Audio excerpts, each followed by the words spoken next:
Hello and a warm welcome to this webinar on managing systemic risk during the COVID-19 pandemic, how public-private partnerships are advancing digital transformation.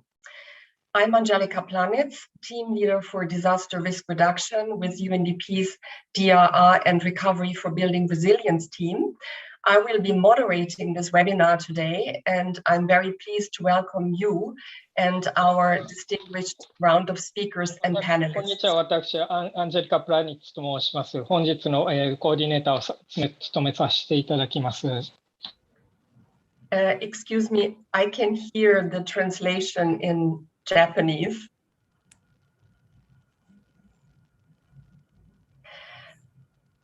This webinar is co-organized by the DX4Resilience project, which stands for Accelerating Disaster Risk Reduction and Enhancing Crisis Response through Digital Solutions and the Connecting Business Initiative, CBI.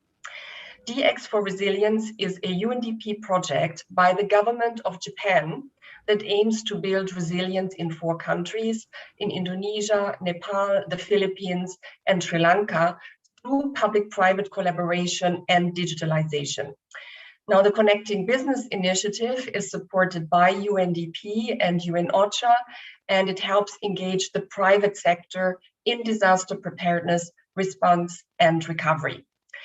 With this webinar, we intend to raise awareness of public and private sector leaders on systemic risks and the role of digital technologies in addressing such risks.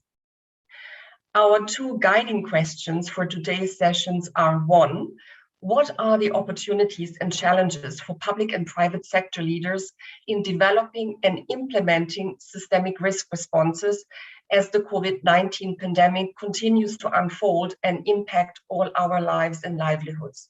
And second, now, what are the roles of digital technologies in understanding, mitigating, responding to, and recovering from systemic risks?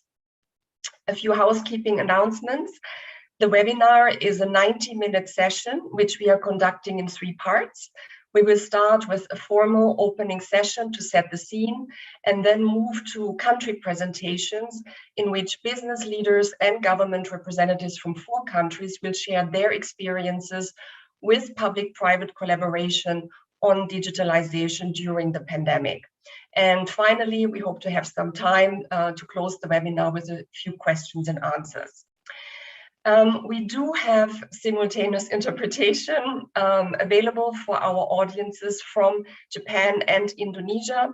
Please click on the interpretation icon at the bottom of your screen if you need it, and select the language of your preference.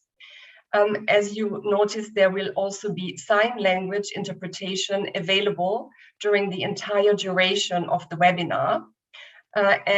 This meeting is recorded and will be available for viewing afterwards. So let us now move to the first part of the webinar, the opening session, which we are commencing with actually 2 pre-recorded messages of Ms. Asako Okai, our UNDP Assistant Secretary General and Director of UNDP's Crisis Bureau, and also His Excellency Mr. Nashida, Ambassador Extraordinary and Representative of Japan to the Kingdom of Thailand, who unfortunately both were not able to join us today. Now, Ms. Okai, she has over 30 years of service with the UN and the Japanese Foreign Service. She has served in the permanent mission of Japan to the UN. She also was a senior member of the Office of the President of the 66th UN General Assembly.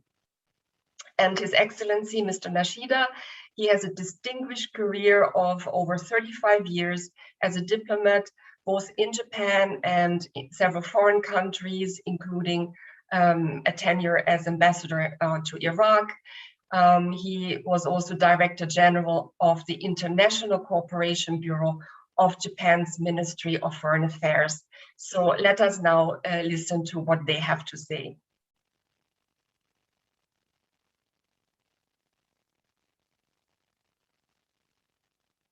Ambassador Nashida, Nishiguchi-san, partners, colleagues, friends.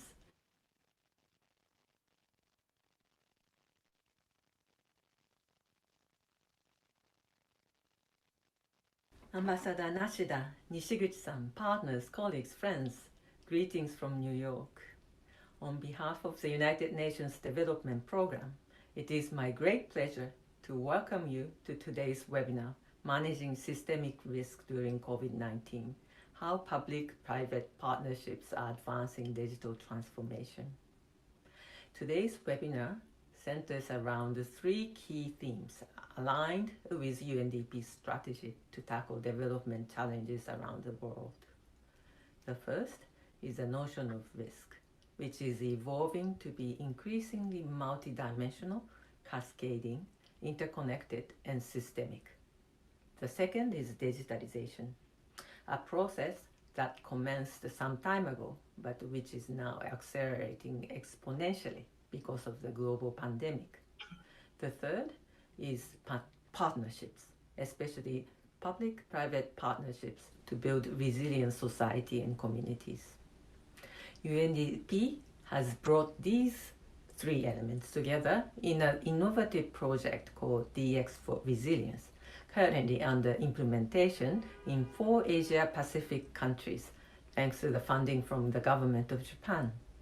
The project is designed around the public-private partnership approach that aims to use digital technologies to strengthen the disaster resilience of countries and communities with a focus on leaving no one behind. In this regard, we are delighted to collaborate with the Connecting Business Initiative, a multi-stakeholder initiative engaging the private sector in organizing today's webinar. We are honored to bring stories from Indonesia, Nepal, the Philippines, and Sri Lanka, who are all currently engaged in the implementation of this innovative DX4Resilience project. I would like to extend my sincere appreciation to the business leaders and government representatives who will be sharing their experiences of public-private digital collaboration from their countries today. At UNDP, we had started to think about multidimensional and systemic risks even before the pandemic. However, the experience of the last 2 years suggests that we have no other option but to accelerate our efforts and approaches in this direction. Reducing risks and building resilience in today's world needs to consider 1. The interconnectedness of systems, 2. The multidimensionality of risks beyond disasters and climate risks, and 3. The underlying drivers of risks such as poverty, inequalities, and weak governance.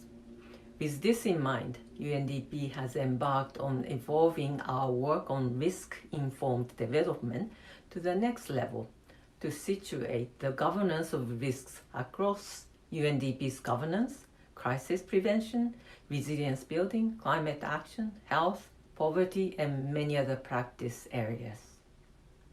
Innovation, experimentation, and digitalization have become essential elements of reimagining the way we work in every part of the society. COVID-19 has pushed the whole of society to go digital. Today, we can imagine even the idea of government as a platform, meeting and serving people online. Businesses also went online, but only for those who had the capacity to adapt. Those who did not have the resources and digital competency continue to struggle. Equitable digital access remains a challenge, posing another set of risks of creating a digital underclass. This threatens to further exacerbate the accumulation of systemic risks. In this regard, the DX4Resilience project is undertaking digital readiness assessments and co-creating digital solutions with governments and vulnerable communities to facilitate inclusive digital transformation. In an increasingly interconnected world, UNDP works with the governments and the private sector and is well placed to convene partnerships that can bring expertise across these themes together so that solutions to complex development challenges can be tackled in an integrated way. Under the DX4Resilience project, UNDP, the government, vulnerable communities, and the private sector in Japan are collaborating, exploring solutions in an effort to leave no one behind. I look forward to the discussion today that I am sure will help us to further strengthen our work on risk, digital, and partnerships for resilience building. I would like to close by expressing my sincere appreciation to the Government of Japan, the CBI, and the DX4Resilience partners for their continued support to UNDP. Thank you very much.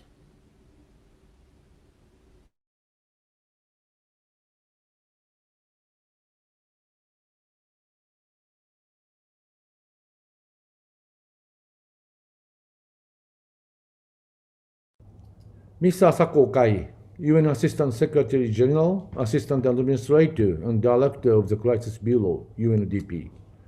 Mr. Sahba Sobhani, Director, Istanbul International Center for Private Sector in Development, UNDP. And Naohiro Nishiguchi, CEO of Japan Innovation Network and President, Japan Bosai Platform. Distinguished participants, let me begin by expressing my sincere appreciation to UNDP for offering us the opportunity to join you in this important webinar and speak of Japan's assistance on disaster risk reduction and COVID-19 recovery from human security perspective. While COVID-19 is threatening the lives, livelihoods, and dignity of people around the world, it is imperative to aim at leaving no one's health behind in achieving universal health coverage guided by the principle of human security. To overcome the pandemic, Japan has been making the utmost efforts towards ensuring global equitable access to vaccines through bilateral cooperation and COVAX facilities. Strengthening health and medical system is important for preparedness in the face of future health crises. Japan has helped to reinforce community health systems by establishing core medical facilities, promoting networking among those facilities, and training health workers mainly in Asia and African countries. Even in the era of the global pandemic, we have to face the hazards posed by a variety of natural disasters. Due to climate change, extreme weather events have intensified and become ever more frequent. Many communities are suffering with simultaneous crises from compound hazards.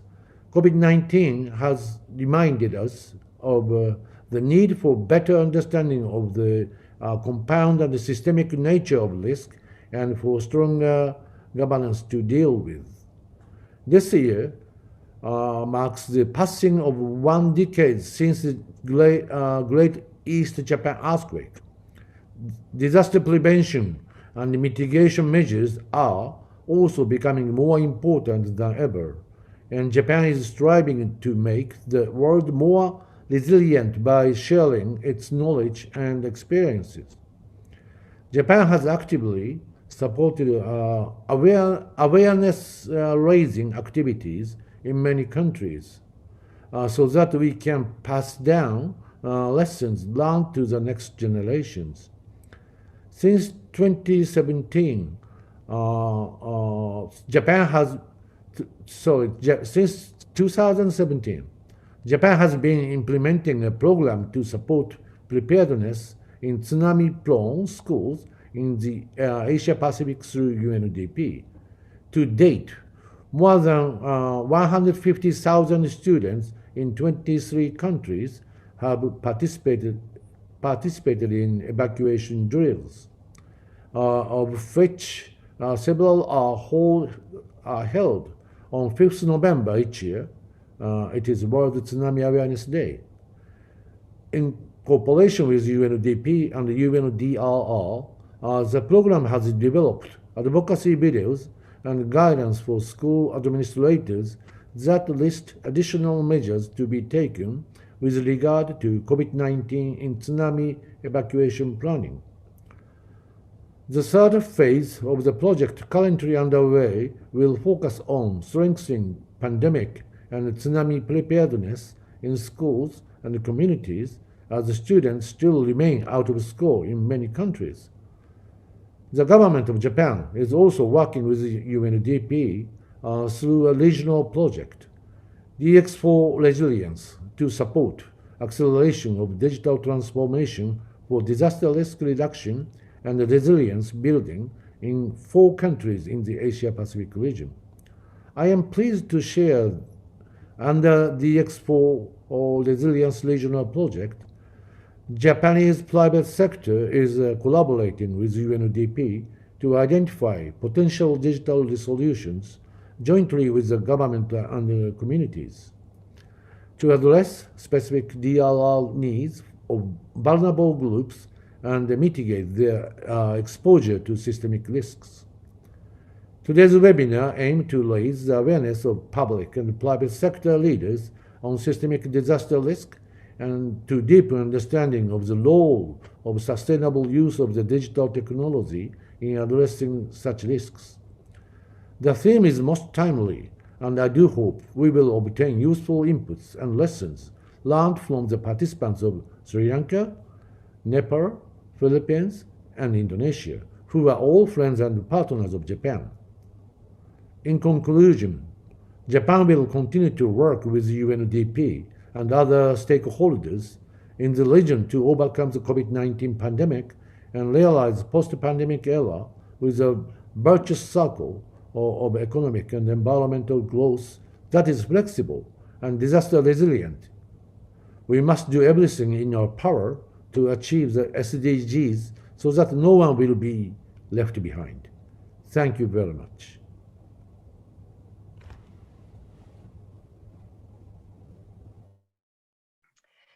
Ladies and gentlemen, the messages we have heard from both Ms. Okai and His Excellency Mr. Nashida are very clear. The multidimensional and systemic nature of risk has penetrated our societies. That's a reality the COVID pandemic has made very visible to all of us. So for resilience building, it is therefore critical that we consider risks at the system level by understanding the multidimensional characteristic of risk and also understanding the development processes that can drive risk. We've also heard that resilience is best approached from a human security perspective and that digitalization can play an important role. So it is now my pleasure to invite Mr. Sahba Sobhani, the director of the UNDP Istanbul International Center for Private Sector in Development, to contribute to the framing of this session. Sahba has over 20 years of experience in the private sector in the Silicon Valley and Singapore. He served in multiple leadership roles at UNDP, with, of course, lots of experience in partnership development and advocacy. And I think he collaborated with over 100 companies and business organizations. So, Sahba, you have the floor. Thank you very much, Angelica. Assistant Secretary General Asako Okai, Ambassador Nashida, Mr. Nishiguchi. It's a real honor and pleasure to be here. If there's one thing that we have learned from the pandemic is that there are disasters that will require collaboration among the government, the business community, the UN, and civil society. Most especially, if we talk about responding to the cascading impacts of catastrophic events such as COVID-19. No one can do it alone, and the private sector has a great role to play in making sure that efforts are done efficiently and effectively. 5 years ago, UNDP, OCHA, and partners launched the Connecting Business Initiative to help the private sector engage in a systematic manner in crisis preparedness, response, and recovery. The initiative supports business networks to mobilize the local private sector and coordinate the private sector contribution in crisis settings. Currently, CBI has 11 member networks, and these networks work with over 4,100 member companies and have access to more than 40,000 micro, small, medium enterprises.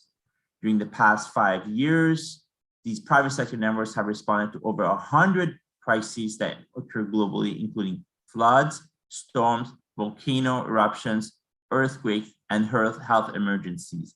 And they have mobilized over $52 million and assisted over 17 million people. It makes business sense for the companies to help and work with governments, the UN, and even with industry competitors during times of crisis. When disasters happen, one of the early responders is often the business community. When the catastrophic Cyclone Harold hit Vanuatu last year, it was the Vanuatu Business Resilience Council that stepped up to lead relief efforts in coordination with the government. They conducted damage and needs assessment for remote areas and provided over 35 tons of food and non-food items to the worst hit areas. Clearly a great example of how a local business network can mobilize support quickly even under COVID-19 restrictions. The network also partnered with Oxfam for a cash transfer program which used e-voucher payments and mobile technology to provide funding for affected families so that they can purchase the goods and service they need. This is a great example of how digital solutions have been used to overcome the challenges of traditional aid distribution while ensuring that local businesses are integrated in the humanitarian response. However, when we talk about the digital solutions, it is important to note that the digital gender gap that exists in most regions and which limits women's already fragile access to humanitarian assistance, financial services, work, and from running their businesses effectively. Thus, in our discussions, I also invite everyone to assess how digital solutions offer both a threat to gender equality through the digital gap, as well as an opportunity for the private sector to address it in a practical and local manner, as they work extensively in the field of technology, communication, and innovation. There are many other CBI network examples working on systemic areas and using digital technologies to address them. Later in this webinar, you will hear from Veron about the digital SIKAP platform in the Philippines, which helps micro, small, medium-sized enterprises to deal with the cascading impacts for the pandemic and other disasters. I have heard that thousands of SMEs have already signed up for SIKAP services, and I'm sure Veron will tell you more about the impact of SIKAP. I also invite you to check other CBI examples from their website or social media and get in touch with the CBI Secretariat if you're interested in learning more. Thank you for inviting me today.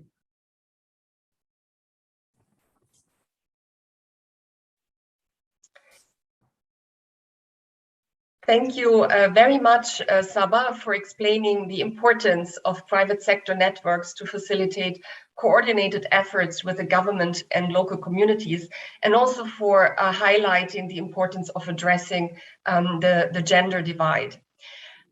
Next, I would like to call on Mr. Hiro Nishiguchi to share his insights on the partnership between UNDP and the private sector in Japan. Mr. Nishiguchi is president of the Japan Bosai Platform. That's an association of Japanese private sector company that offers disaster risk reduction solutions. He is also the CEO of the Japan Innovation Network that fosters public-private partnerships in multiple sectors, including also DRR. The floor is yours. Thank you very much for your kind introduction. My name is Hiro Nishiguchi from Japan Bosai Platform.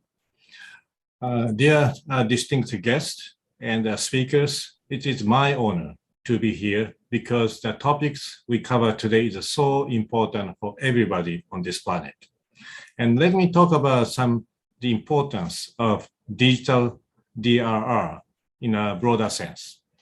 When we talk about digitalization, we make often some mistakes. There is a clear distinction between invention and innovation. Invention is by definition is a new entity. Any new entity is in fact invention, but innovation is a value created. So there is a clear distinction between invention and innovation. Sometimes invention can become innovation, but some innovation doesn't need any inventions. when we talk about digitalization or digital DRR, we tend to pay too much attention to invention only. But what we are looking for, what we are aiming to achieve is innovation. Then how can we bridge between invention and innovation? We need a very clear value creation model, or in the private sector, we may call it a business model. So what is the basis of business model? That is insights, deep understanding about the people, citizens in the field. Without understanding people in the field, particularly citizens' perspective, we cannot create innovation. So insights, empathy is a basis for innovation. With that, we actually have JBP spent about 6 months really to analyze the importance of digitalization or digital DRR from citizens' perspective. Then we came up with 3 guiding principles for digital DRR. Number 1 is diversity-based approach. As we know so well, on this planet, in every region, the life of us are so different, even within some region or even within some same city. So we have to pay serious attention to the diversity issues of the people in the field. Number 2 is a best mix approach, because since we are so diverse and different, sending the same information, general information to everybody at the same time doesn't work at all.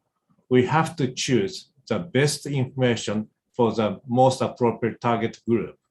So we need to have a capacity to blend the information and the target very clearly. Number 3 is a double-decker approach. When we talk about digitalization, we tend to focus only on digital side of the situation. However, in reality, particularly for the vulnerable people, we have to combine digital side and physical side of our operation together.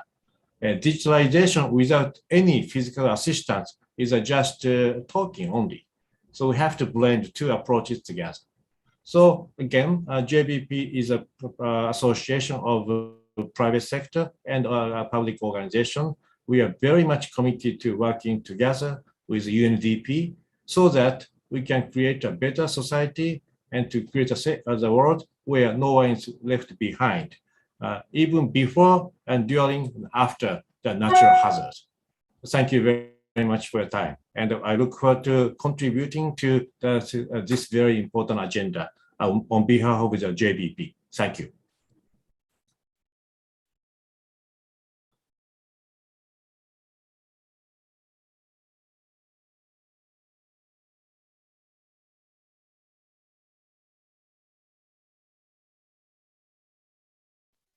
Well, thank you very much, Mr. Nishiguchi, for explaining the process of co-creating DRR solutions for diverse groups of vulnerable populations.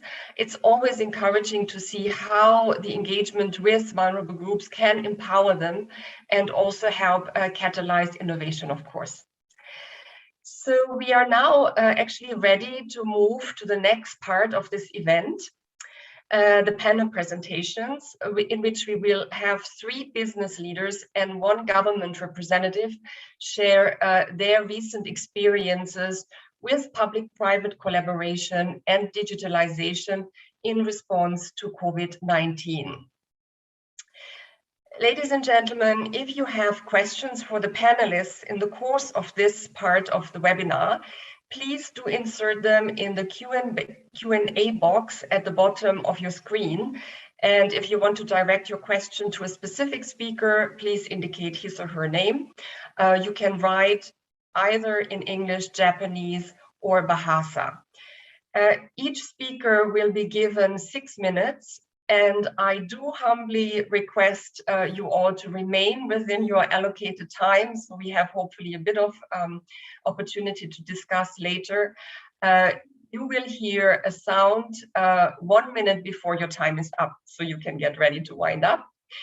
But with this, let me now please introduce to you our first speaker, our first panelist, Mr. Anil Cooke. He is chairman of the Silent Tea Roadmap 2030 Committee of the Colombo Tea Traders Association of Sri Lanka. And he's also managing director and CEO of the Asia SIKAP Commodities. He has over 40 years of experience in Sri Lanka's tea industry. After serving as chairman of the Colombo Brokers Association and director of the Sri Lanka Tea Board, he now serves on multiple committees to really accelerate digitalization of the tea auction and marketing of tea globally.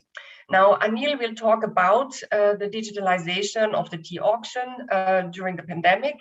And I really love the title of his talk, From Sip to Zip, Tea Auction Goes High-Tech in Sri Lanka. So we are honored to have you, Anil. The floor is yours.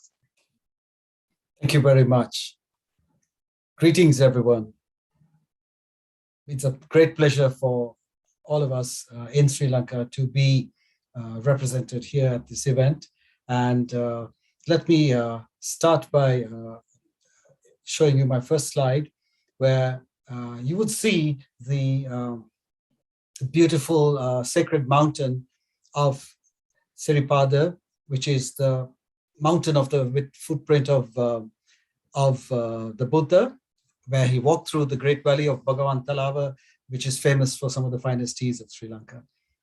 Just a bit of background. Well, in Sri Lanka, we produce around 300 million kilograms annually, and 75% of that, the greater volume, comes from small farmers around the country.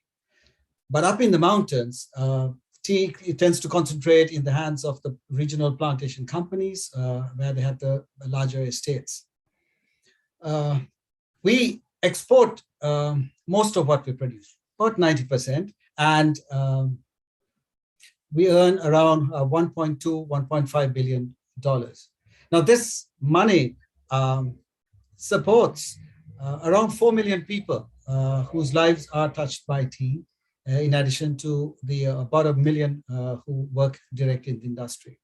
We also pride ourselves in being the country with the highest value-added exports, and we will move on to the next slide, Danny. Yeah, and there you can see the climate difference in the different valleys, which in turn gives us a mix of fine teas that come from our country through a tradition of orthodox black tea that we are famous for, and capturing this these variations in marketing was done for years through an auction platform, basically an outcry system, and this went on for 137 years.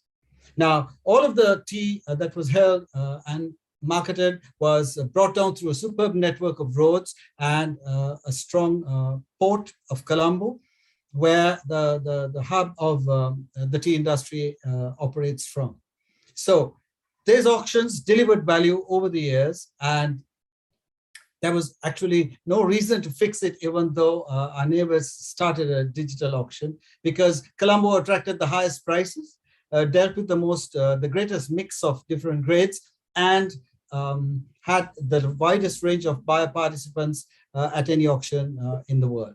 So as we move along, everything was going smoothly until on the 20th of March, the government had to shut down the country and everything stopped. Yes, and we had to come up with quick solutions. We spent a few days trying to move to alternate accommodation and get by with what we had to do. But in the end, the Colombo Tea Traders Association, in collaboration with the government of Sri Lanka's Ministry of Plantations and the Sri Lanka Tea Board, we decided to get the Brokers Association to come up with a marketing solution. And this is where the two sectors' participation really clicked beautifully, because I'll explain the role of the second step that the Tea Board took, which enabled this. So the private sector, with its dynamic approach to solutions, commissioned a company that was developing software for the brokers and the Tea Board, and that gave us a head start. but these guys were brilliant, and even today they have won awards around the world for what they achieved. And Microsoft gave them one of the highest awards for their achievement. Now, as we moved along, we had to come up with this solution before the first week of April, because the country, the workers of the estates and the farmers had not received, were waiting for their payments, and it is an important holiday that they were looking to celebrate. Now, we launched into this solution that was actually developed live as we went along. The ideas were discussed, they were worked overnight, we were working 24 hours a day, and tested and released in the morning, and then introduced to a panel of members of the Exporters Association. And here's this synergy where then the government stepped in at that stage, and through the T board said, okay, we will fund you until the normal payment system kicks in. And it all came together brilliantly for Ceylon tea. And by that, we became the only tea center in the world that was open for business in the middle of this pandemic. It added tremendous value to our contribution. And right now, things have moved on, and we are coming into phase 2 of this development, which we'll possibly discuss later. But we have achieved tremendous progress simply by averting an absolute disaster where the 4 million people and the great economy of the country would have been in peril if the tea auction couldn't continue. So thank you once again for letting us participate in this. And our thanks to the UNDP team and Japan. He's been a great friend of Sri Lanka. Thank you, everyone. Well, thank you, Anil, again, also for your powerful story. It's fascinating to hear about the speed at which these changes took place in Sri Lanka, and the consensus really to push ahead with this much needed change. And maybe we have time later in the Q&A session to hear a little bit more about what can be done to make sure that this new digital solution is also resilient in the future. So now, colleagues, I would like to turn to our next panelist, Mr. Neelesh Pradhan, founding CEO of the Nepal Clearinghouse. Neelesh leads the team of fintech experts in developing and operating a digital infrastructure for national payments and settlements in Nepal. He is a digital banking and payment expert and brings over 20 years of experience in implementing financial technologies at a leading consultancy, an investment bank abroad, and of course the Nepal Clearinghouse, which he founded 10 years ago. So Neelesh will speak about a digital transformation triggered by COVID in several areas, including online banking in the public and private sectors. So Neelesh, the floor is yours.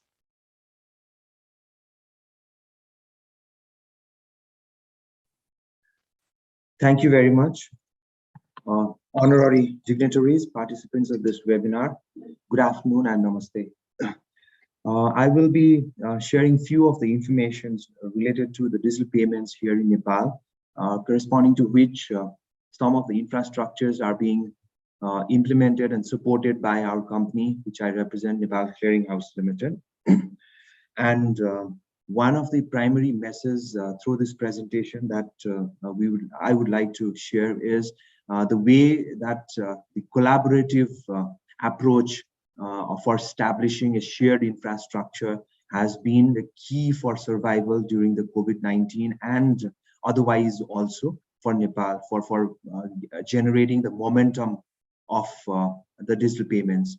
We basically, Nepal Clearinghouse Limited, this is a perfect example here in Nepal of a PPP model, public-private partnership model, which is promoted by the central bank here in Nepal, banks and financial institutions, public and private banks. And we were established in 2008 for establishing multiple national payment and settlement systems here in Nepal. And 6 of our payment and settlement systems are in operations now, supporting almost 90% of the retail payment systems in Nepal. So can we move on to the next slide, please? So this is just a brief landscape of the digital payments, or the instruments that are in use, or the channels that are in use. Few of the points that are of interest, that may be of interest, is the number of bank accounts, number of wallets that is increasing. And with respect to these instruments, the growth in the transaction driven by the wallets, mobile banking, and the internet banking, that's very impressive, and primarily being pushed due to the COVID situation as well. Can we move? Yeah. This is just a sense of the transaction that we at NCHL has been processing.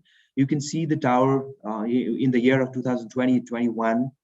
This is basically the full year of COVID year, corresponding to which the non-check related completely digital transaction growth has been 240% compared to the 17% in the previous year in terms of the number of transactions.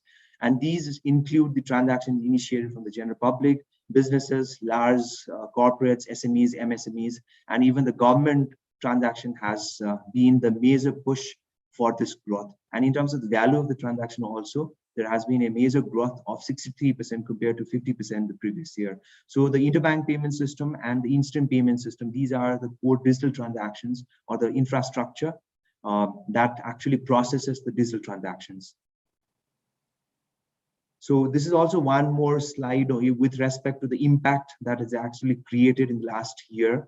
We could see that the total of 303% of the GDP is what we are processing through non-cash transactions. If we look into the non-check related digital transactions only, that's also around 87% of the transaction value versus GDP is what we have achieved. And these are some of the institutions or some of the sectors where the digital transactions has been primarily used in last 2 to 3 years of time, and majorly being onboarded in the last year.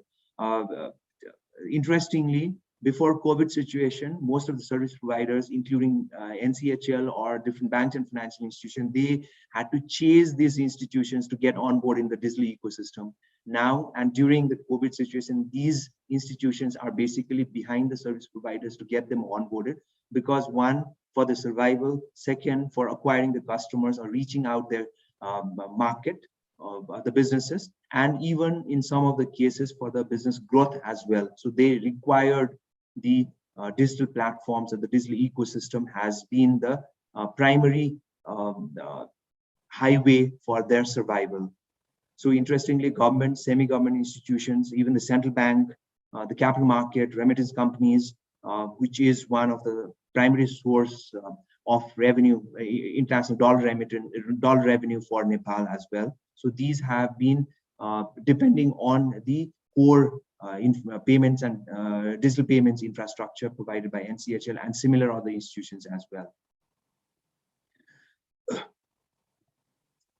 Can we move to the next slide? And this is it's not just the businesses. Here in Nepal, in last 1 to 1.5 years, or let's say 2 years, the government of Nepal has taken a leapfrog in adopting the digital transactions or the digital transformations as well. So if you look into the digital payments related, which is also directly related to the transparency of the government in terms of the financial transactions, the growth has been exponential. They have already achieved almost 90% of the central bank's expense related transactions is all digital in last fiscal year's time period, which ended in mid of July 2021. And in terms of the revenue collection from the businesses and the general public, it's around 10% of the total revenue is collected through digital transactions. So when we talk about the overall infrastructure, it's rather than having connection with everyone, connecting with every other entity, how it has been devised is there is a one single entity at the government of Nepal, that's a Financial Controller's General Office, which is actually connected with the Nepal Clearing House Limited. So our responsibility is to get them access to the banks and financial institutions, service providers, and other entities who deal in the financial services, whereas the FCGO basically integrates at the back end to different ministries, entities, local governments, connected with their accounting systems as such. So there is a one channel that basically connects the government of Nepal and the financial infrastructures. So this has also been one of the major breakthrough during the COVID situation also, and we consider this as one of the major silver lining during this COVID situation. Can we move to the next?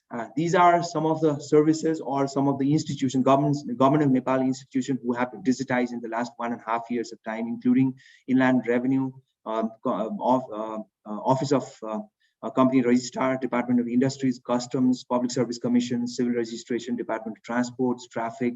These are some of the institutions who have been aggressive, not only in devising the policies or driving the directives on digital payments, but they are actually adopting the digital transformations of the digital payments, and which has been one of the major breakthrough or one of the major example for other public sectors or the private sector institutions to adopt digital transactions. So when we, can we move to the next slide, please? Yes, thank you, Neelesh. This is a great story, but we also need to wind down. Fine. Keep this in mind. Yeah, so with respect to the COVID situation and the digital payments, earlier it used to be more of a convenience for most of the people and the businesses. Now it has become necessity. So the collaborative infrastructure on a shared infrastructure basis has been one of the primary agenda or the primary mitigating control that has actually helped the businesses. And the policy interventions of the government of Nepal and the central bank has also helped. And finally, the customer awareness and their engagement, rather than having a free service, one-time free service, is what we look forward to make this momentum continue for the digital payments here in Nepal. So thank you very much, and for giving us an opportunity to speak out here in this forum. Thank you very much. Well, thank you so much for this, Neelesh. I can hear that there are issues, of course, of having these multiple digital systems that might not be perfectly integrated, and also issues of having a lot of personal and business information exposed.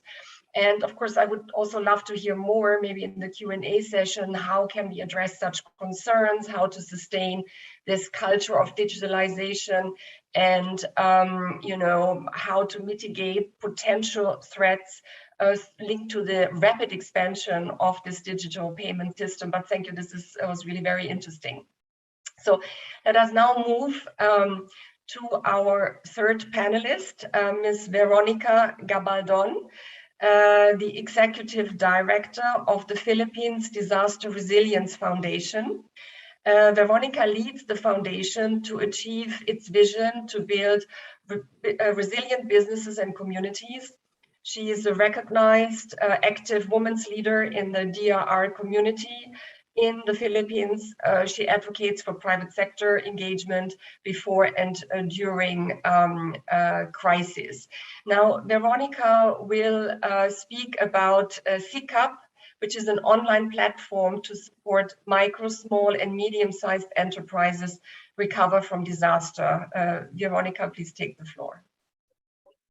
Thank you, Angelica. Good afternoon to everyone. PDRF, or the Philippine Disaster Resilience Foundation, is the private sector's major coordinator and driver for disaster resilience in our country since 2009. And this afternoon, I will share with you how we managed to continue one of our key programs to build disaster resilience of micro and small medium enterprises. I will call this MSME from here on, through innovation and digital transformation. As we know, the impact of a pandemic have been immediate and sweeping among our MSMEs, brought about by the lockdowns, the labor shortages, and demand or drop in demand, with close to 80% of them temporarily closing. As early as March last year, we actually monitored this sector, and together with our partners in the government, UN agencies, and PDRF network, we put together interventions to support the backbone of our economy. As staying home and social distancing have been strictly implemented to stop the spread of the virus, innovation and technologies have become important enablers to facilitate continuation of economic activities in this situation.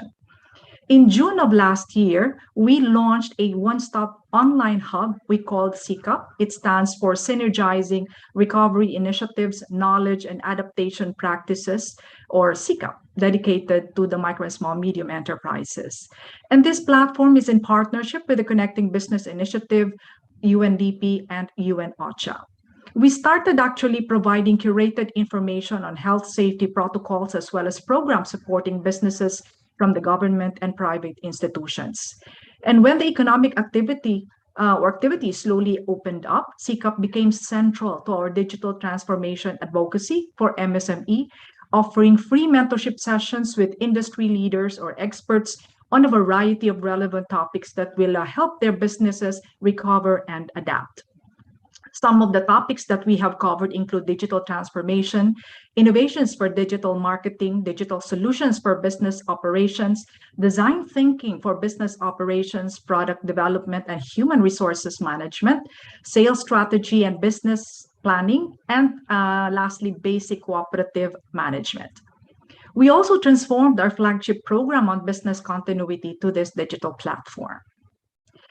Moving forward, we will be strengthening SIKAP as an opportunity platform to provide linkages to market and financial institutions, and also to bring in support from our member companies. SIKAP platform also has a role in our humanitarian efforts. And one of our forward plan is to enhance the role of the private sector in anticipatory action in the Bicol region.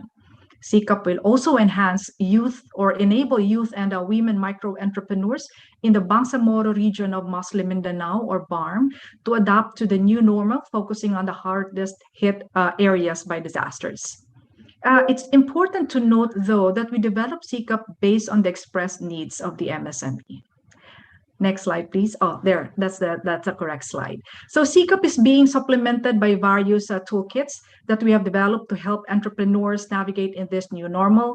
We partner with different organizations to organize webinars to provide fundamental learnings, share new knowledge, as well as experiences of entrepreneurs as they navigate and find new ways to do their business. We also continue our information campaign by developing IEC materials and other innovative knowledge products. These materials are translated into local languages to make learning on business continuity and resilience more inclusive and responsive. We also created a comic book as a supplement tool for our MSME that is hopeful to serve as an inspiration and tell the story of the unbreakable spirit of the MSMEs.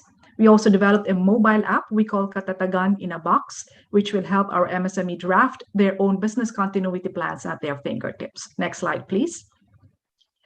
Advocating for MSMEs, which comprise 99% of our economy, would require a whole-of-society approach.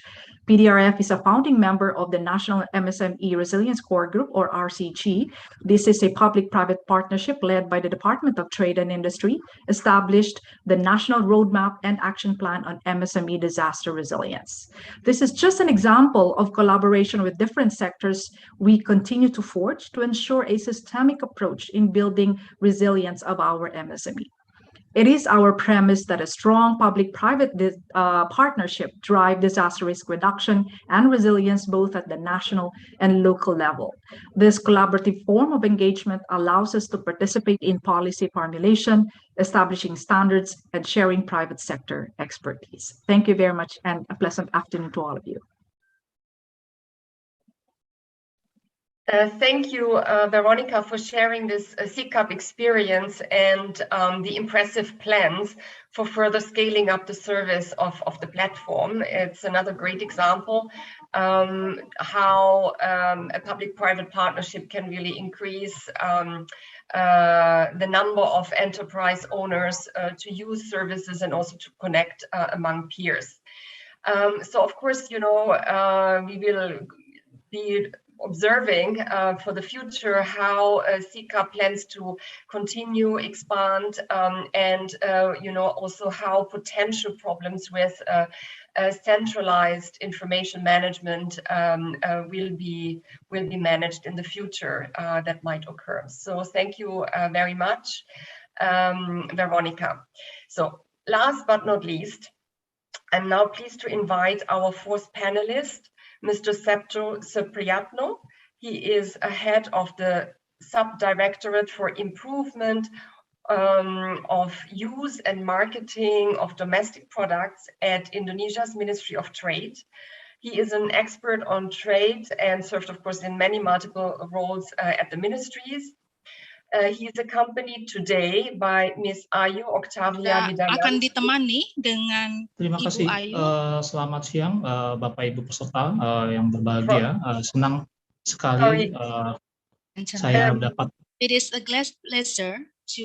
So we can hear the interpreter as well. Okay. Let us try this. So he is accompanied today by Ms. Ayu Hari Octavia ini, Widayanti from the Disaster Management Division of the Indonesian Chamber of Commerce and Industry. She is also Vice Chairwoman of Micro, Small and Medium-Sized Enterprises and Cooperatives at the Indonesian Indigenous Entrepreneurs Association. And since Mr. Septo will deliver his remarks in Pak Septo Bahasa, akan menyampaikan presentasinya dalam bahasa Indonesia. Sorry, our admin people, could you make sure that we only have one channel? Okay. At the same time. So Mr. Septo, he will speak in Bahasa. So for everybody else, all English, Japanese speakers, please switch to your other language interpretation to be able to follow. Pak Septo akan berbicara dalam bahasa Indonesia, jadi mohon. Mr. Septo, the floor is yours. Terima kasih atas waktunya Ibu Angelica. Thank you Selamat for your siang, time, Ibu Angelica. Yang berbahagia. Sedang kami bisa berkolaborasi dan menyampaikan informasi mengenai kerjasama antar pemerintah dengan sektor swasta untuk mendorong percepatan akses UMKM ke pasar digital melalui program Gerakan Nasional Bangga Buatan Indonesia. Dan berdasarkan kita langsung ke slide yang pertama, berdasarkan data dari Kementerian Koperasi dan KUKM pada tahun 2018, UKM Indonesia itu mencapai sekitar 64 juta UMKM, di mana UMKM berkontribusi sebesar 61% dari total PDB. Selain itu, pada tahun 2018, sektor UMKM menyerap tenaga kerja mencapai sekitar 100 juta pekerja atau berkisar sekitar 97% dari total tenaga kerja nasional. Akan tetapi, berdasarkan dari data laporan dari UNDP dan Lembaga Penelitian Ekonomi dan Sosial, pada Januari 2021, hampir 90% UMKM mengalami penurunan permintaan dan 80% diantaranya mengalami penurunan keuntungan selama pandemi. Di satu sisi, pandemi COVID juga telah merubah pola konsumsi masyarakat dengan melakukan transaksi secara online, di mana sedangkan pelaku UMKM belum mempunyai akses pemasaran yang memadai secara online. Melihat urgensi tersebut, urgensi terhadap migrasi penjualan UMKM ke perdagangan online di masa pandemi COVID-19 sangatlah dibutuhkan, di mana sektor marketplace yang ada diharapkan dapat lebih banyak dimanfaatkan oleh para pelaku industri kreatif maupun UMKM untuk memasarkan produknya. Oleh karena itu, pemerintah berupaya melakukan berbagai strategi untuk membantu UMKM dalam meningkatkan pemasaran produk dalam negeri, baik di pasar digital maupun pasar non-digital. Salah satunya melalui gerakan kampanye Gerakan Nasional Bangga Buatan Indonesia. Next slide. Kampanye Gerakan Nasional Bangga Buatan Indonesia merupakan salah satu upaya strategis dari pemerintah Indonesia yang diluncurkan oleh Bapak Presiden pada tanggal 14 Mei 2020 dan ditetapkan melalui Kepres nomor 15 tahun 2021 tentang Tim Gerakan Nasional Bangga Buatan Indonesia. Gerakan Nasional Bangga Buatan Indonesia ini merupakan salah satu bentuk nyata dukungan pemerintah terhadap sektor UMKM Indonesia, di mana sektor ini mendapatkan tekanan yang sangat luar biasa pada saat pandemi COVID-19 ini, dan juga tentunya tekanan terhadap perekonomian nasional. Selain itu, melalui Gerakan Nasional Bangga Buatan Indonesia diharapkan dapat mendorong UMKM Indonesia bisa tumbuh di ranah digital dan menjadi raja di negeri sendiri, dan diharapkan kemudian dapat siap merajai pasar di luar negeri. Dalam era digitalisasi ini, UMKM diharapkan dapat mampu memanfaatkan platform digital termasuk media sosial untuk mendukung perkembangan usahanya. Melalui kampanye Kertas BBI, diharapkan dapat memulihkan perekonomian Indonesia khususnya di masa pandemi COVID-19 dengan mendorong peningkatan penjualan dan penggunaan produk dalam negeri melalui peningkatan jumlah UMKM di platform digital.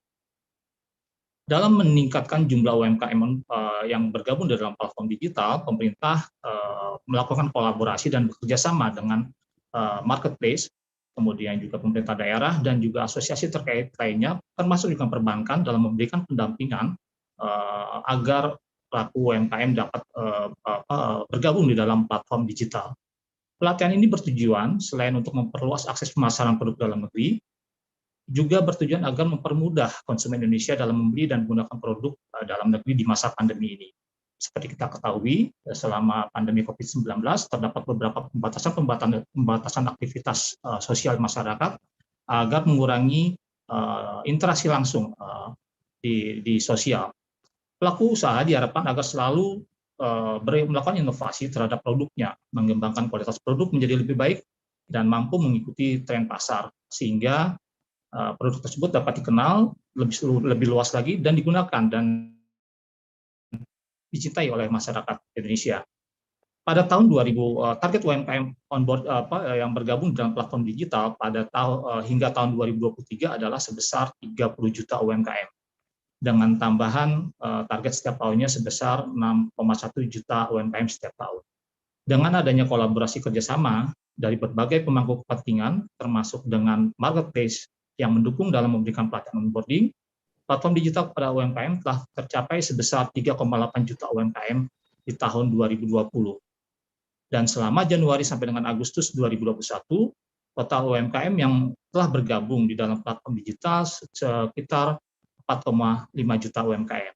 Jadi secara total terhitung sampai dengan akhir Agustus ini, tahun 2021 sudah lebih dari 16 juta UMKM bergabung di dalam platform digital atau lebih dari 22% total UMKM seluruh Indonesia. Dan kalau kita melihat dampak dari kebijakan ini dapat terlihat adalah dengan nilai PDB Indonesia pada laporan PDB Indonesia pada kuartal kedua tahun 2021, di mana pertumbuhan ekonomi Indonesia telah pulih kembali yang mencapai 7,07%. Yang sebelumnya pada kuartal pertama itu hanya senilai 0,7% dari PDB Indonesia. Dari nilai PDB Indonesia pada kuartal 2 tahun 2021 didominasi oleh sektor konsumsi rumah tangga yang mencapai 57,23%. Oleh karena itu, untuk menjaga pertumbuhan ekonomi nasional, maka daya beli masyarakat harus terus dijaga. Salah satunya melalui perluasan pemasaran online oleh pelaku UMKM dan peningkatan kualitas produk di dalam negeri. Semakin meningkatnya jumlah UMKM yang onboarding di platform digital membuktikan bahwa pelaku UMKM mampu mengikuti perkembangan teknologi dan permintaan pasar. Oleh karena itu, selain memberikan pelatihan onboarding platform digital, pelaku UMKM juga diberikan pelatihan peningkatan kualitas produk, mulai dari pendampingan pengembangan produk, peningkatan kapasitas usaha, pengelolaan keuangan, sampai dengan fasilitasi sertifikasi produk. Dan terakhir, kemudian untuk meningkatkan akses pemasaran agar penjualan pelaku UMKM dapat lebih meningkat, pemerintah terus bekerja sama dengan pemerintah daerah atau dinas terkait dan juga asosiasi terkait untuk melakukan berbagai kegiatan promosi, baik pameran nasional yang sifatnya skala nasional maupun skala internasional yang menampilkan produk-produk unggulan dari para UMKM di seluruh Indonesia. Demikian yang dapat saya sampaikan. Terima kasih.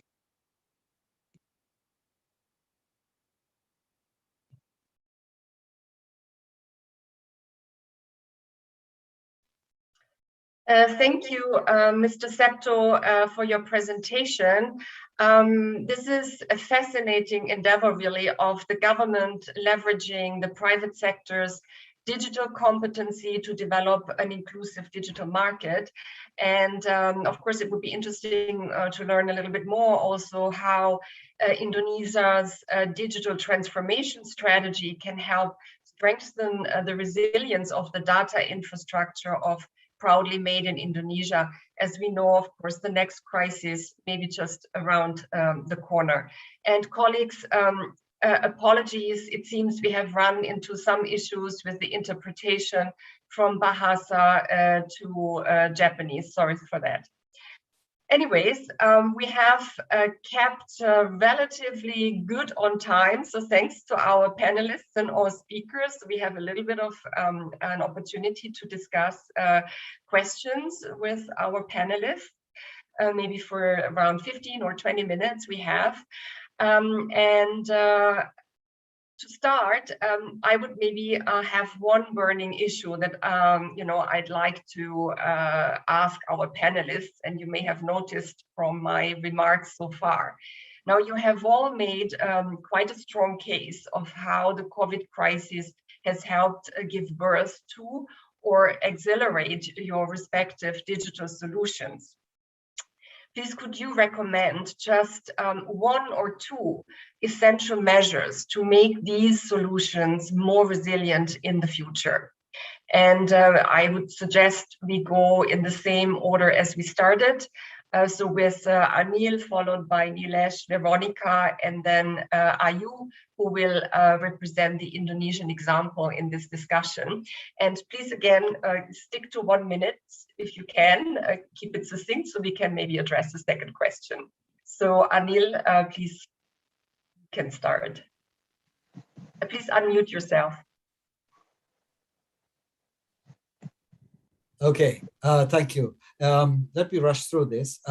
We have already started phase 2. That is, we further developed and launched a new platform just 2 weeks ago, and it is evolving much in the same model, but with deeper thinking and strategic planning for a way forward. So the way I see it is we will be working on adding greater tools and functionalities to the platform, and we will be, as a subsequent stage, looking at backward and forward integration. Now, this is a critical aspect of it because with it comes the learning of the users of the platform and a wider acceptance of its functions, and introduction of checks and balances on for trading. So these are multiple initiatives that are being worked concurrently. And we see as the logical next step is where we integrate the platform with the government software networks and the T-board in particular. There's all continual dialogue with the T-board. There's an excellent working relationship. So that we are well on our way to the future. Thank you. Thank you. We continue with Neelesh. Thank you once again. I believe that the collaboration between the government entities, public sectors, banks and financial institutions, the service providers is key for improving the resilience of the infrastructure that we have put in. So having said that, the collaboration in terms of integrating the different platforms to establish the interoperability between these infrastructures will be key for creating a holistic approach in the digital ecosystem, plus for a joint effort in case of any disaster happens. So I believe that the collaboration, shared infrastructure, establishing the interoperability will be the key, and that is the area that we have been working at. Thank you very much. Okay, thank you. Veronica?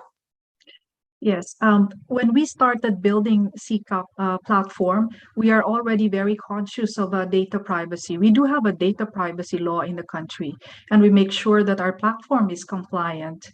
We also make sure that we have data protection in place.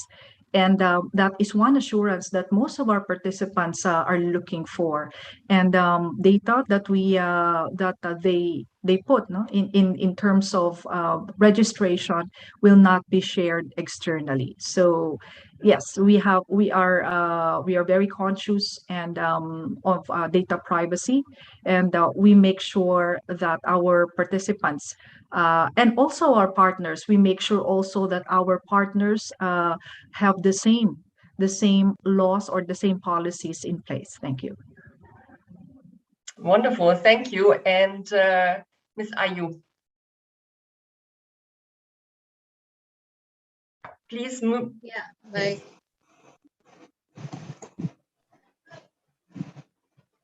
Please, you can start. Baik. Ya, baik. Terima kasih penyelenggara dan narasumber serta peserta webinar yang saya hormati. Saya ucapkan terima kasih atas undangan ini. Kesempatan ini adalah kesempatan untuk berbagi pengalaman yang kami selaku pengusaha atau pelaku usaha menghadapi situasi COVID yang tentunya sampai saat ini kita tidak tahu kapan ini akan berakhir. Seperti yang sudah tadi disampaikan, sedikit saya mengambil izin dari paparan dari Kementerian Perdagangan bahwa kita sudah bayangkan bahwa data yang tercantum di dalam pemerintah ini sekitar 64,2 juta UMKM. Tetapi ini yang masuk data tersebut di dalam administrasi pemerintah. Masih banyak tentunya UMKM pelaku usaha yang belum tercatat, khususnya mikro dengan pendapatan 1 juta atau 10 juta mereka per hari. Dan perlu kita ketahui juga sebelum masa pandemi, UMKM merupakan kelompok usaha yang menjadi penyumbang tenaga kerja di Indonesia. Sebenarnya kita sebagai pelaku UMKM saat ini merasa diuntungkan juga padanya dengan pandemi COVID-19 ini. Kalau sebutan kita ini adalah merupakan bencana yang membawa berkah gitu ya.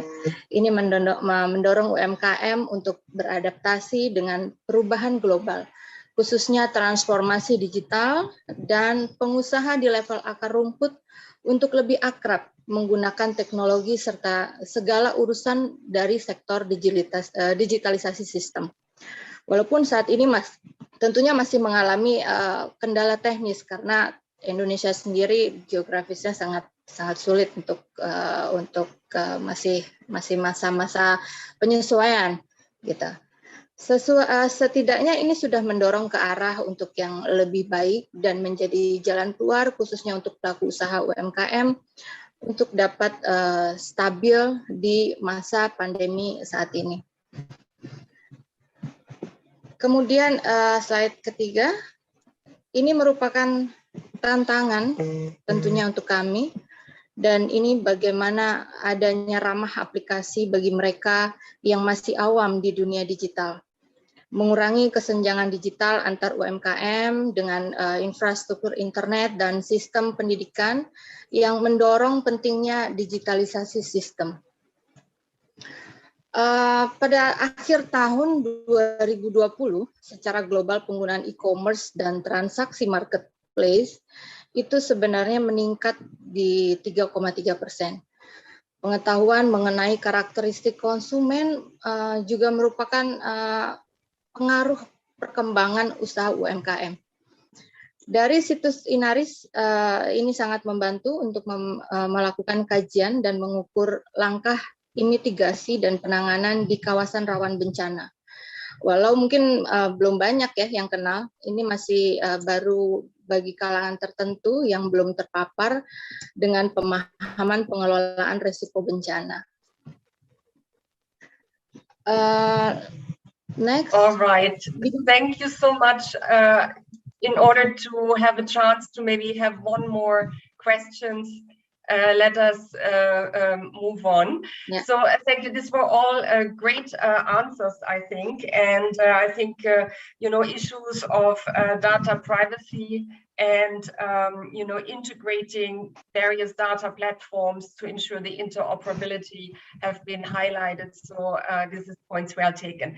Now, we have actually a very interesting question from the audience, and that is, basically all of our country stories showed that large-scale applications, they were not really pilots, right? You already really did this at the big scheme. So now what would be your advice to the audience who are aspiring for scaling up? So this is basically people who are still operating at a smaller level. What is your recommendation for scaling up? And we really only have 5 minutes in total for answering this question. So please be very, very brief. Who would like to have a go at this?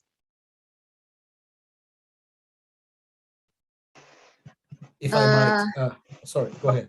Sorry, I should have. So let's, ladies first, and then Anil. Absolutely, absolutely. So Veronica, over to you. Okay, yeah, sorry. All right. We very much welcome this kind of initiative to scale it up. I think first is you need to have a very clear understanding of who your audience is and what kind of information or what kind of knowledge, product, or information you would want to share with them. Once you have those objectives very clear, you can already build it up from there.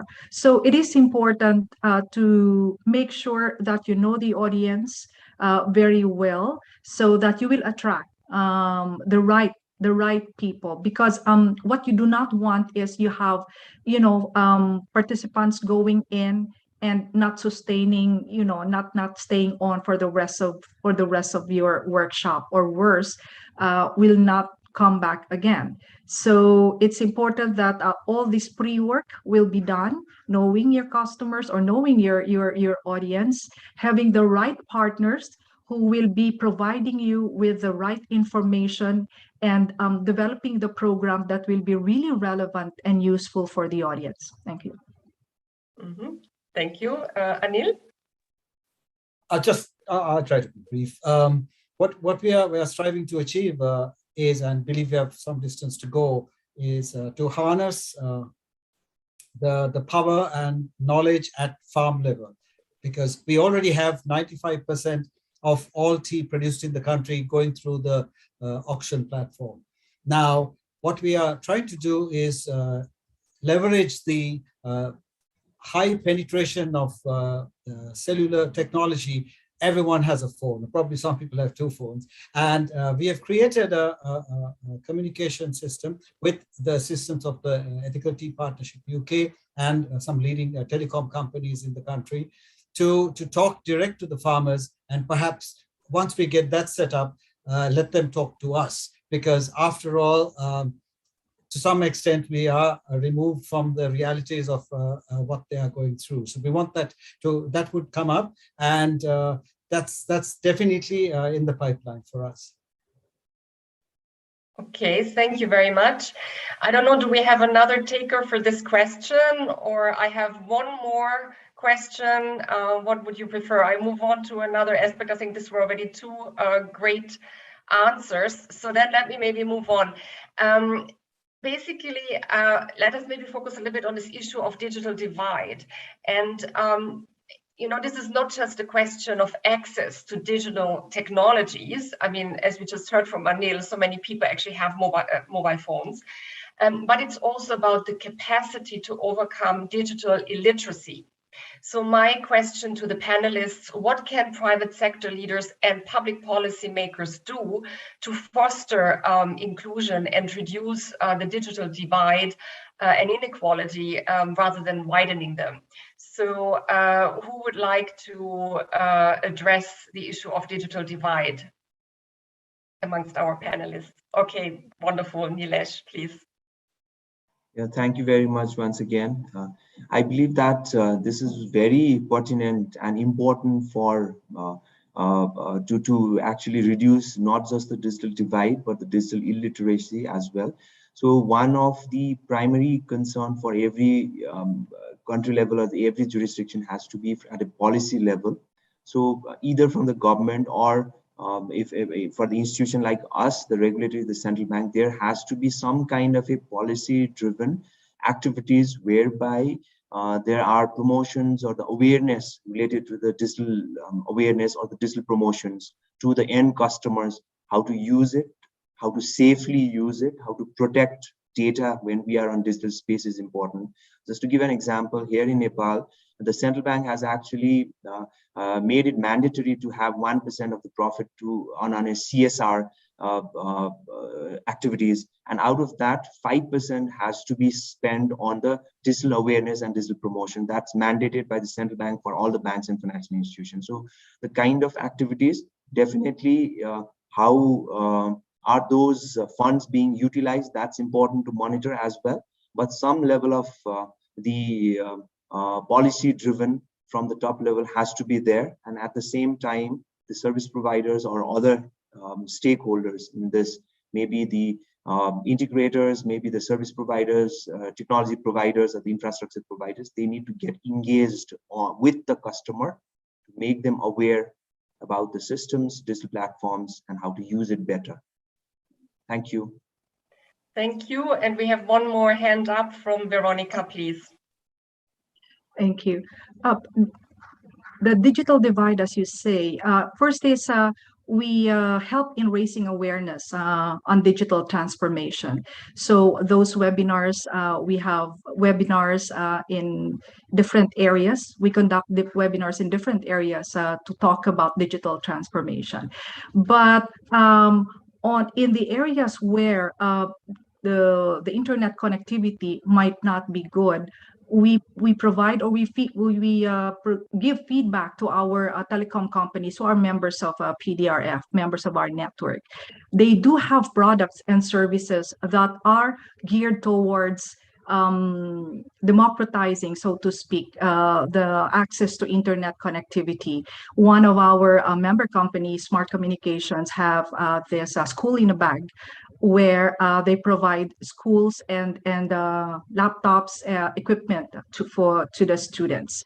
Another one also is that we make sure that the internet connectivity in the areas, in partnership with the LGUs, if they have any concerns on setting up cell sites there, that is also provided to that information is also provided to our network. So it's all really the approach is from the connectivity side, also on the policymaker side, and as well as the audience or the people actually using it. Thank you. Thank you. So thank you, Veronica. We have one more hand up. So this will be our last intervention from the panelists because time is moving quickly. So please, Anil, your take on the digital divide.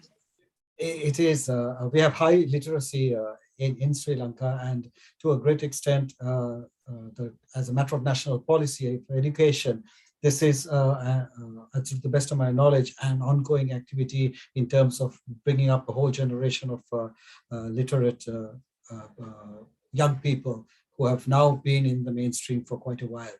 We also have in the tea industry, the corporate sector investing significantly in the schools in their regions and so on to educate children of the workers, and even the private tea factories have initiatives on their own. But I'm quite impressed by what Nepal is doing to make it mandatory and in an organized and structured way. I hope that's a lesson that I would certainly take away for our 2030 initiative. But thank you for this. Yes. Thank you, Anil and colleagues. As I mentioned, time has progressed very fast. It's been an absolute pleasure to moderate this discussion, and I'd like to thank all of our speakers and the panelists for providing such insightful perspectives. In case there are any other questions we were not able to address, we'll make sure to address them in the summary report that will be disseminated after the webinar.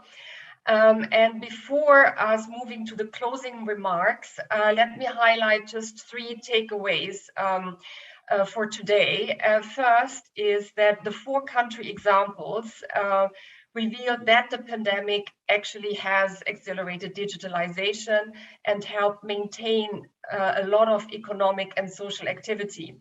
This was possible through public and private partnerships that spanned local and national governments and businesses of all sizes, which were able to create really a broad consensus to help sustain and scale up innovation in support of COVID recovery and resilience building.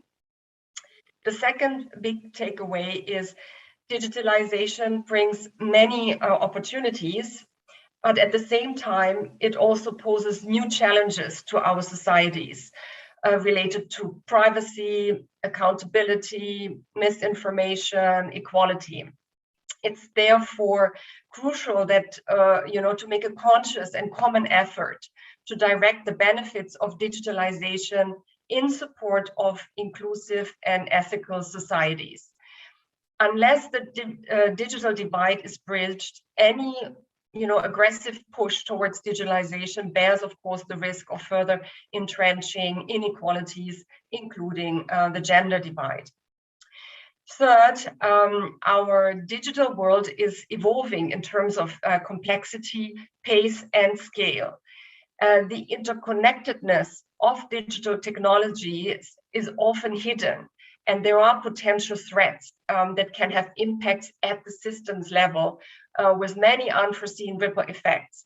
We therefore need better standards, oversight, and policy guidance to guarantee resilience for our digital infrastructure, whilst at the same time also keep innovation going, of course.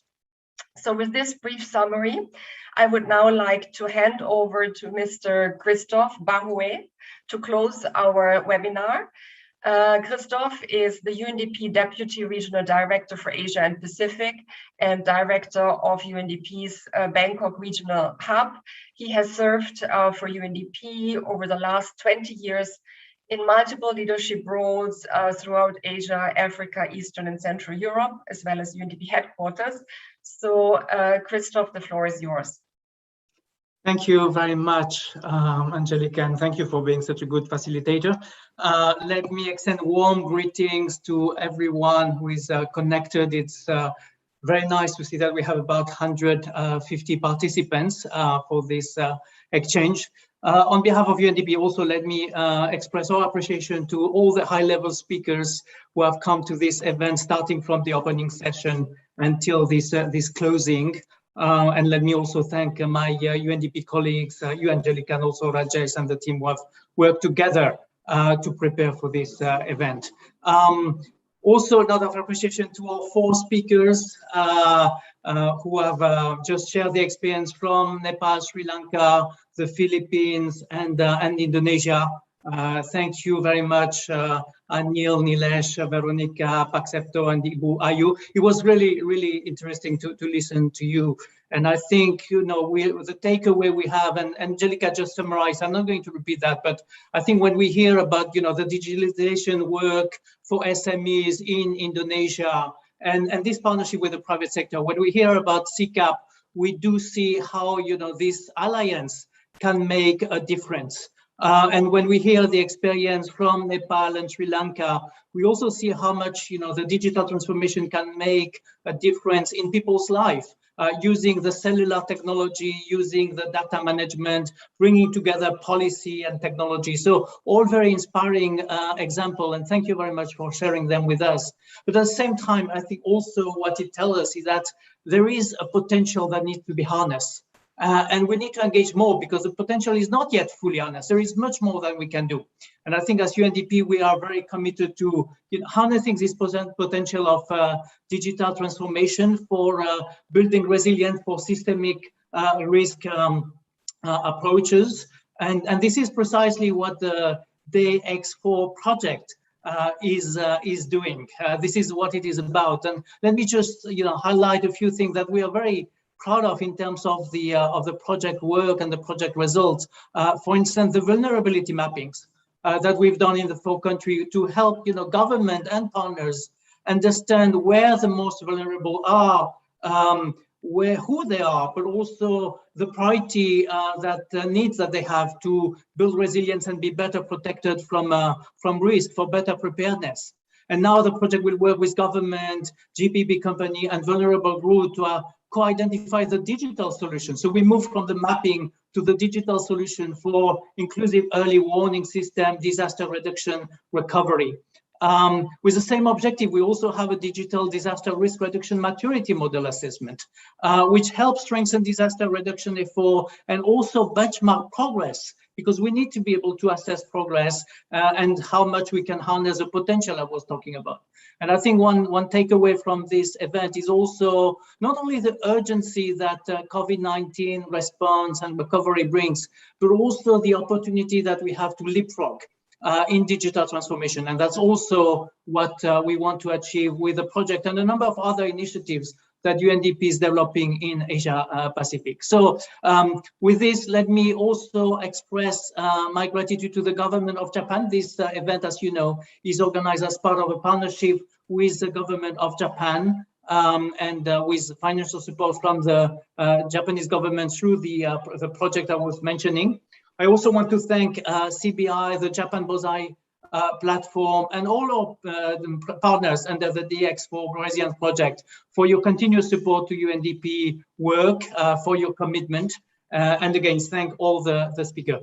In closing, let me just reiterate, UNDP is very, very strongly committed to work with all of you to fully harness the power of digital transformation, and that's what we want to achieve. Thank you very much. Thank you, Christophe. And again, thank you all for your participation. Before you log off, please participate in our quick post-webinar survey. You can find the link in the chat box. It should only take you 30 seconds. Goodbye. Thank you. Goodbye.